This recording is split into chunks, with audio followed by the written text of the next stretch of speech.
ہم نے نوح کو ان کی قوم کی طرف بھیجا تو انہوں نے ان سے کہا، اے میری برادری کے لوگو، اللہ کی عبادت کرو، اس کے سوا تمہارا کوئی معبود نہیں۔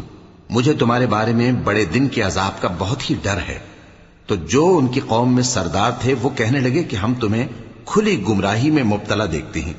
فرمایا، اے قوم، مجھ میں کسی طرح کی گمراہی نہیں ہے، بلکہ میں پروردگار عالم کا پیغمبر ہوں، تمہیں اپنے پروردگار کے پیغام پہنچاتا ہوں اور تمہاری خیر خواہی کرتا ہوں، اور مجھ کو اللہ کی طرف سے ایسی باتیں معلوم ہیں جن سے تم بے خبر ہو۔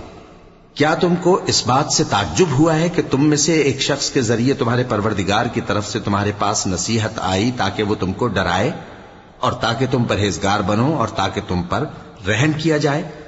مگر ان لوگوں نے ان کی تکذیب کی تو ہم نے نوح کو اور جو ان کے ساتھ کشتی میں سوار تھے ان کو تو بچا لیا، اور جن لوگوں نے ہماری آیتوں کو جھٹلایا تھا انہیں غرق کر دیا۔